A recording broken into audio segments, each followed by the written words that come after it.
After one whole year of dubious allegations, Canadian Prime Minister Justin Trudeau has finally acknowledged that he has had not provided India with concrete proof regarding the death of Khalistani terrorist Hardeep Singh Nijjar on Canadian soil while testifying before the public inquiry into foreign interference in federal electoral processes and democratic institutions in Ottawa. In a sharply worded statement, India has called out Prime Minister Trudeau's cavalier attitude and affirmed that this is what India has been saying from the start. The Trudeau government has now shared a shred of evidence to back their allegations. Now, there are several questions that come to the mind as Trudeau blurts the truth. What prompted him to confess the truth after one whole year?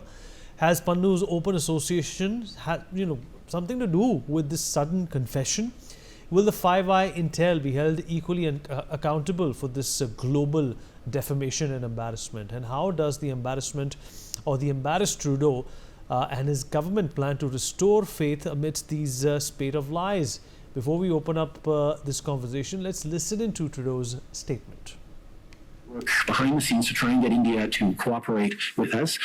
Their asks of us was, well, how much do you know? Give us the evidence you have on this. And our response was, well, it's within your security agencies. You should be looking into how much they know. You should be engaging. It's, no, tell us what you know. Show us the evidence. And at that point, it was primarily intelligence, not hard evidentiary proof. So we said, well, let's work together and look into your security services and maybe we can get that done. No. All right, let's talk about this. Gautam Mukherjee, senior journalist with us on the program. Professor Madhav Nalapat, editorial director of the Sunday Guardian, also joins us on the show. Adit Kothari, founder of the Index Society, with us on the program as well. Sumit Peer, senior political commentator, with us on the show as well. Brigadier Shardendu, foreign affairs expert, with us on the program as well. All right, Professor Nalapat, I'll begin with you, sir. So, how do you look at this, change of stance on behalf of Mr. Justin Trudeau? They have been, putting all these allegations against India, and now it comes to light that there was no proof. It was just hogwash that they were going on, and based on this hogwash, they have destroyed relationships with a very important ally. India perhaps is feeling safer to go to Pakistan than to Canada. Indian diplomats are perhaps feeling safer in Pakistan today than they would in Canada. Your response, sir? Well, I'd like to say that Trudeau has made a clear admission that there is no hard evidence backing his claim about Indian government involvement in the killing of that particular K-block separatist Nijjar. And there's no question that he has been, for once, he has spoken the truth, and he has admitted that all the fuss that he made was basically based on something that is not really hard evidence at all. Because intel data, you have a lot of raw, unfiltered data, and frankly, a lot of that data has to be thrown out of the window. It's very interesting. Vanessa Lloyd, the acting head of the Canadian intelligence services, she has admitted that Pakistan has been backing Khalistani extremists in India, extremists. And so it's an admission, frankly, from within security services that the Khalistanis are up to no good in Canada. I mean, the K group, I regret using the word Khalistani. It's a very noble word. It should not be used with such people. And she has admitted that. So, but the only point is, I'd like to say, Vineet, the K group, the activities of the K group, for funding for terror, the logistics provided to terror, all this is there in plain sight. And I'm sure Canadian Intel could not have failed to pick it up. So what is surprising is that even Miss Lloyd was basically saying, yes, Pakistan is basically helping Khalistani extremists in a kind of a balance to India. So, there are people who try to equate India with China, democratic India with authoritarian China. Now you're trying to equate India with a state that uses terror state policy, which is Pakistan.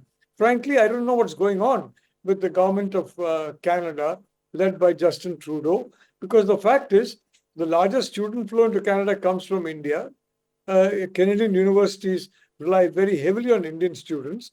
Secondly, the overwhelming majority of the Sikh community is completely peaceful and not related in any way to this K element. And the most important point, according to Trudeau at least, and some Canadian authorities, monitoring terrorists who are planning attacks on India is a quote unquote criminal action. The government of India is well within its rights to monitor such criminal and terrorist networks. It's well within its rights, especially the Canadian government is not doing so because these networks are active in creating problems in India. So to say that monitoring terrorists and such other activity, including those related to criminal activity, helping terrorism, is criminal by itself is amazing. It's pure self-defense. And I have never heard before anybody say that monitoring terrorists is a criminal offense. Thank you, Vineet. You're absolutely right. Sumit Peer, how do you look at this situation? In how many different levels has this gone on to expose Justin Trudeau? Is this showing?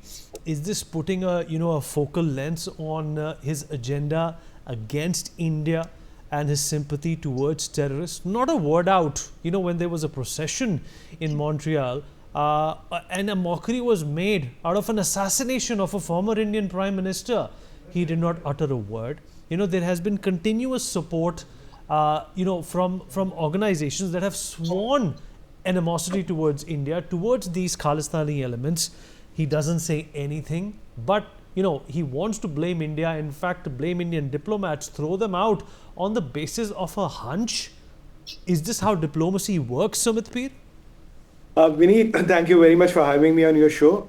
When dynasts come to power, this is a natural epiphany which is bound to happen. Because these people are mostly not competent. They are just there because they are born to a particular family, they are born to a particular father. Imagine if his surname or family was not Trudeau, what he would be. A failed actor, a failed model, a failed film producer, maybe a failed salesman, what Baxter could have been. But what he has been is, unfortunately, he was born in a particular family and clan. These people born with the silver spoon in their mouth, they have never worked their way to the power.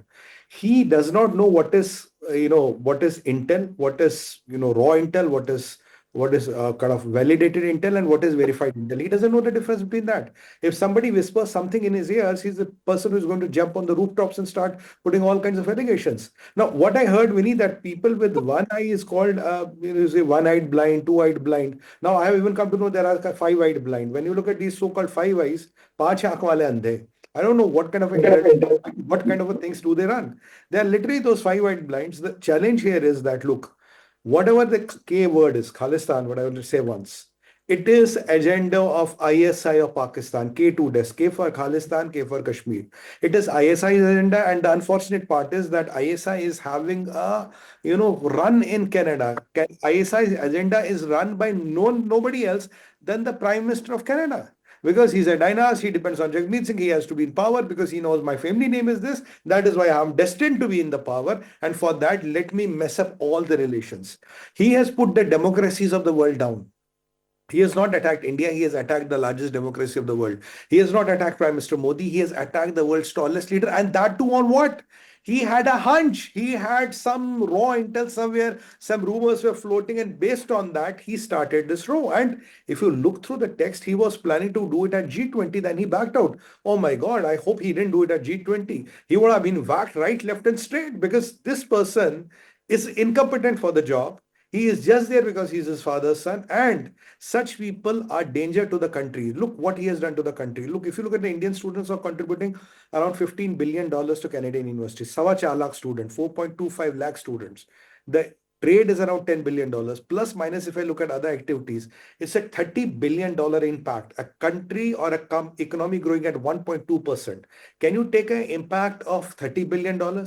And if you look at all your 4 kids going to the school, one is from an immigrant and especially from the Muslim community. And in 10 years, it is going to be out of 4, 2 are from the immigrants and one of them will be from the Muslim community. And we are on, the number will increase. Like in France, if you today look, every third child who is going to a school has a name Muhammad. I mean, that is the reality of life. And this man has put Canada in a mess. You look at the crime is up. You look at crime against women is up. You look at, the metros are crowded. And all those so-called immigrants which he got into Canada, what are they doing? They are sucking out resources and blood out of the Canada's economy. They are not contributing anything. They are just living on the, alms what the economy has to give you. They are producing more and more babies. And there will be a time this Canadian dream and Canada will be gone because courtesy this man. The problematic thing is that, this man, knowing he is doing this facade, he is doing this drama, he kept on going on and on and on. Have you seen such a weak leader? Have you seen such a weak leader who goes and now today admits, bhai, mere paas koi sabut nahi tha. I had no evidence. That is what our MEA, Mr. Jaiswal has said. We have been telling you, buddy, for last 1.5 years, you have no evidence. You are just going on hunch. Go tell me like I had a dream like Xi Jinping, where my grandmother came into my dreams and she told me half of the India is mine. So the next state of hibernation, I don't know what to call it, hibernation or hallucination should be, I got a dream and I thought this happening. Let me give you some facts, Vineet. 29 people we have asked to extradite. You have not extradited one. Most of them are from so-called Lawrence Bishnoi gang. You have not extradited one. Now, if you are not extraditing people, you have rejected our 29 extradition requests, and there is gang war which is prevalent in your country. China has taken over your everything. Chinese intelligence and ISI have made your country a backyard.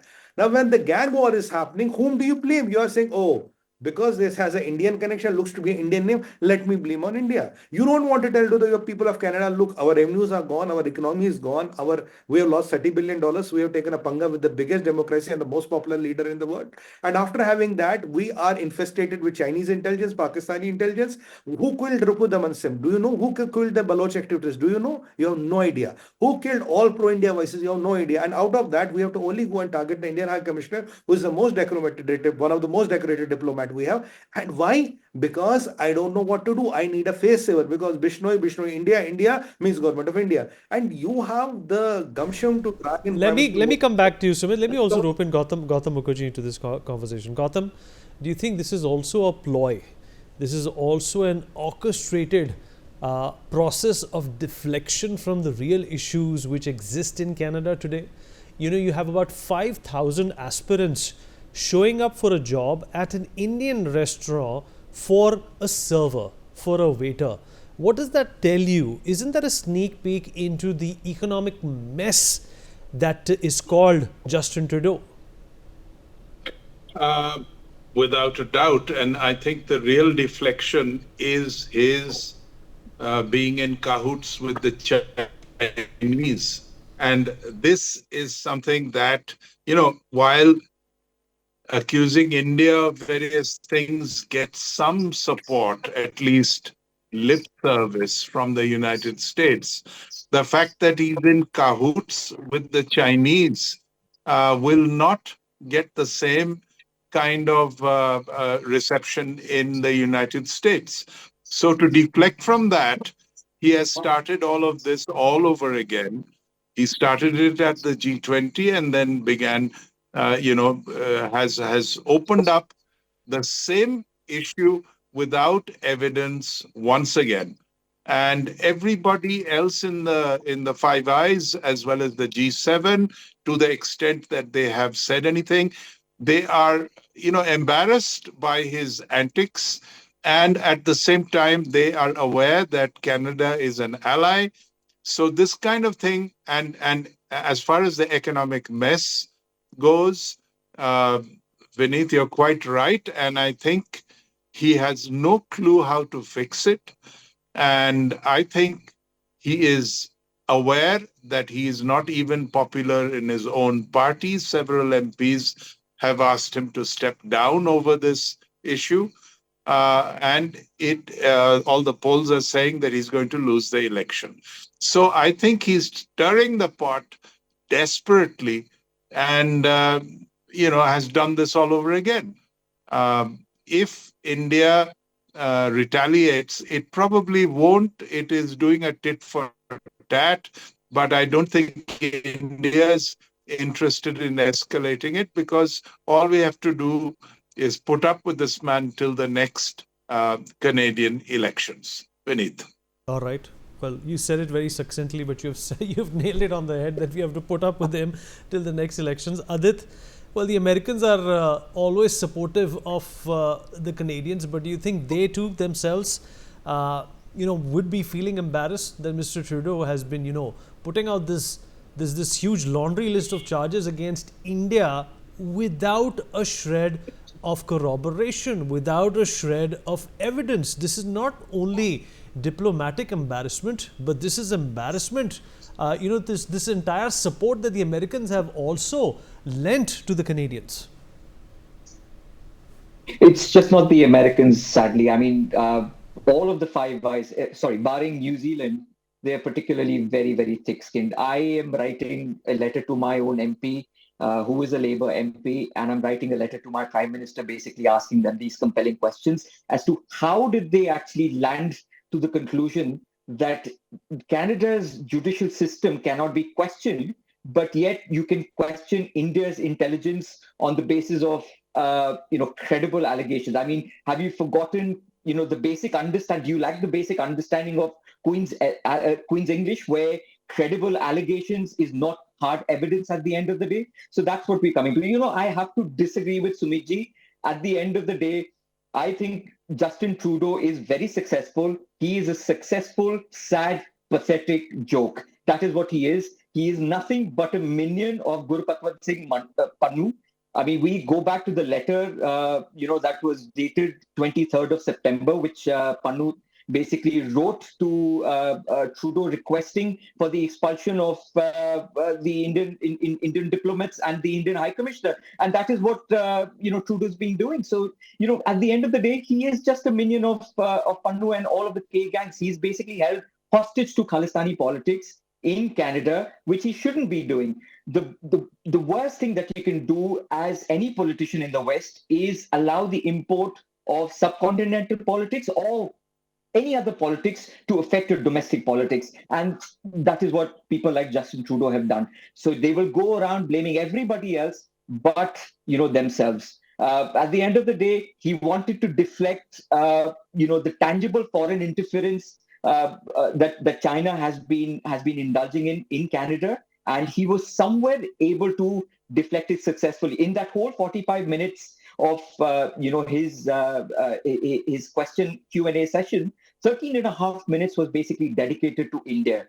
So at the end of the day, that 13 and a half minutes, which is absolutely useless, futile, because there is no hard evidence, should have been dedicated to question and answers on the Chinese issue, which is not there today. Coming back to the American issue, the Americans, organizations like the Washington Post, New York Times, they are the compelling questions need to be asked of them, which we are not doing at this point, because they acted on the behest of Canada, trusting that their judicial system or their intelligence was, somewhere or the other, it was solid, it was, it was bulletproof, but it turns out it was all hogwash without any hard evidence, as acknowledged by the Prime Minister himself. So compelling questions must be raised to all the Five Eye members and any media organizations that have been attacking India on this particular issue. Beneath. All right, good points there. And Brigadier Shraddhendu, how do you look at this situation? No shred of evidence.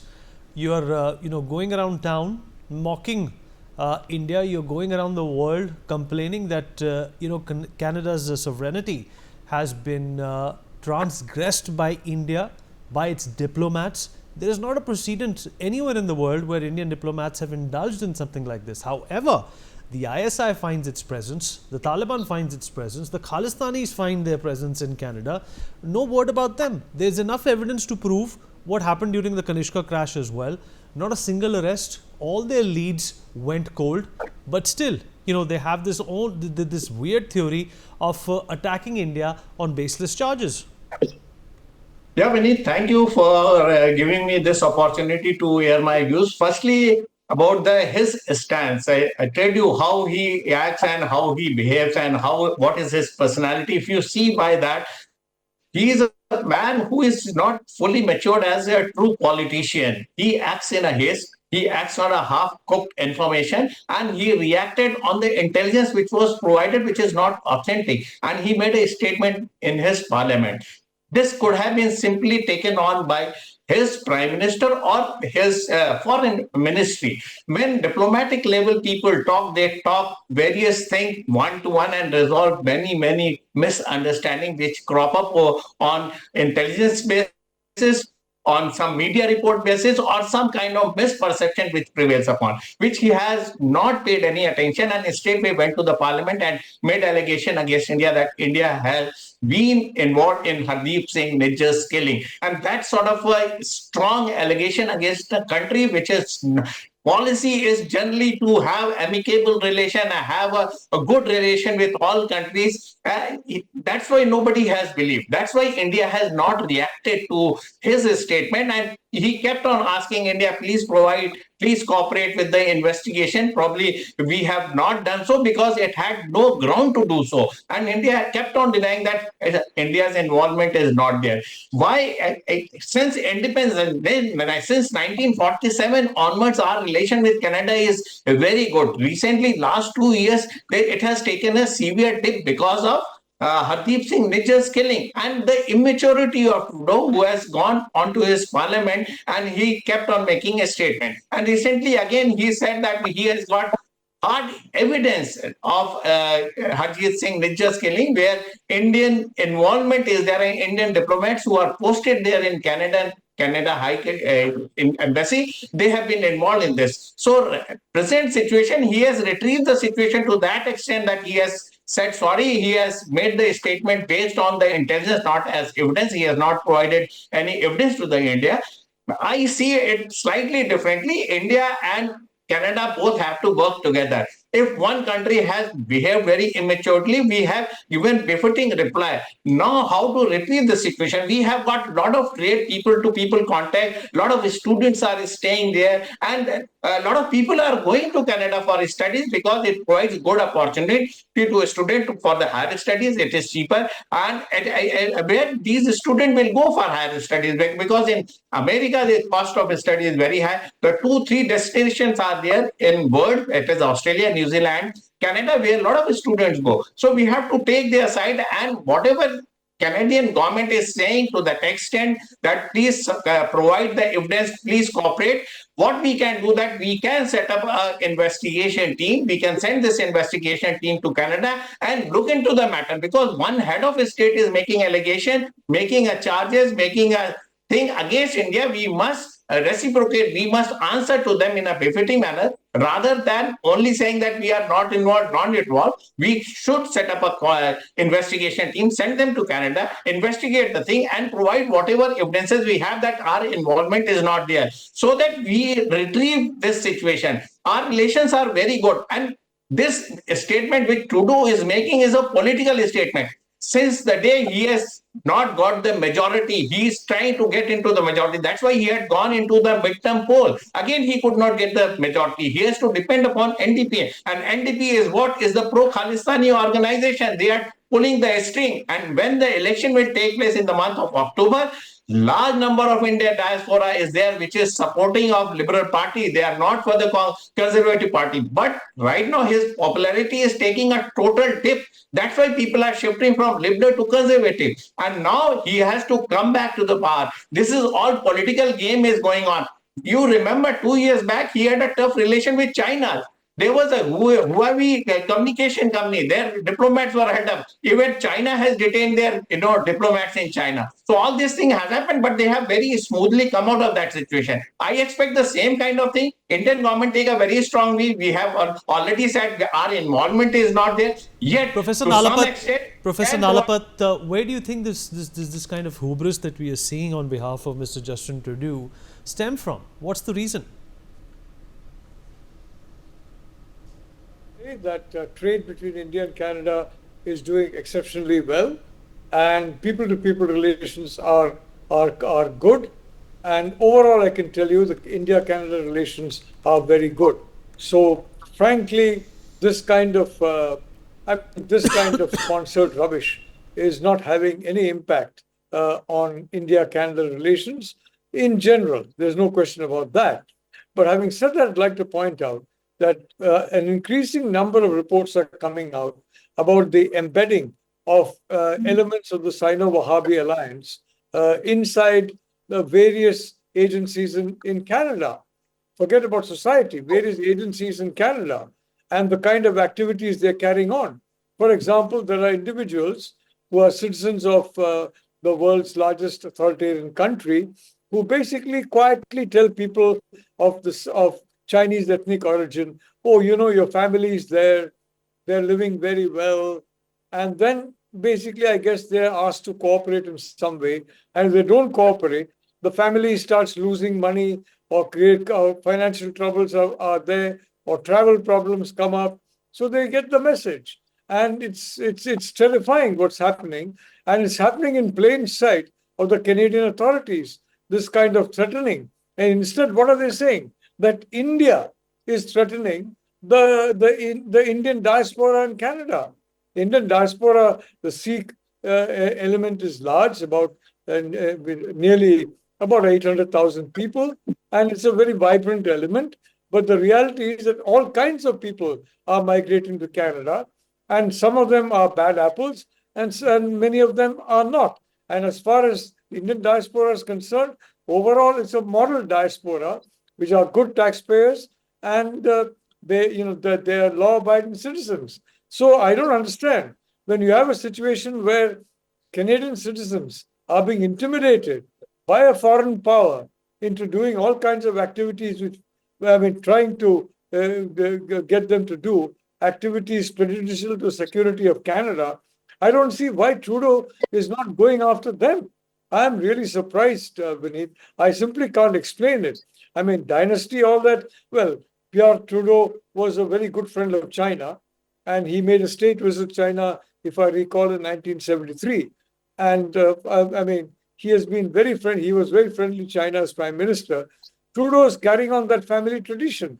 But frankly, from the point of view of security in Canada and the broader security of the democracies, his policy is making no sense. And I think the Canadian electorate will have the final word. I want to end by saying, Vineet, under Stephen Harper, the Conservative Prime Minister, relations with India were on an even keel. Yes, there was the K element.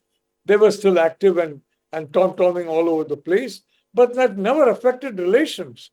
The relationship grew very smoothly under Stephen Harper of the Conservative Party. So hopefully, assuming that there is either a change of guard in the Liberal Party or the Conservatives come to power, I hope the relations will come back on a smooth track, because relations between India and Canada do need to come back on a smooth track. Thank you. Run out of time. Sumit, you wanted to make a point quickly, please. One point, because still some people believe, assume, presume, and live in a la-la land wherein they believe that they can cajole, they can push, and they can throw their weight around India. And some of the people think if they have white skin, usually Gori Chamdi, that gives them an elevated stature to put allegations and put mark on us. Let me tell them, let me remind them, and let me tell them for good. Times have changed. This is the India of today. This is the India of Modi. And you better watch your words, because we will act and we will do whatever we have to do in our national interest. And your allegations and your things are, it's the water on the duck's back which doesn't hold ground. And whatever you say and do, you watch your words, you watch your tongue, because India will do whatever and whenever it wants to do. It doesn't matter what you think, believe, and do about us. You might be 1 eye, 5 eyes, or 15 eyes. That doesn't matter. The kind of retaliation what India has shown, the kind of swift action which India has shown, we dismantled your aura in 2 hours. This has to be amply clear to all people, and the people who are behind the closed doors trying to provoke this man to do whatever he was doing to his southern neighbors. Everybody should get a message loud and clear. India is not going to take anything lined up, and you will get it as good you give it to us. This is a very clear and loud message from India. And start treating with respect the world's largest population and humanity. We have earned this place in the world order. We are not living by your mercy in the world order. This has to be very clear. And whatever India has to do in its national interest, we hold the right to do it. Let that be very clear. If Israel can do it, if America can do it, what makes you think India cannot do it? And Absolutely. let everyone, including Justin Trudeau, learn to live with this reality and have a good night coffee and sleep. For more such videos, Subscribe to the NewsX YouTube channel, hit the bell icon.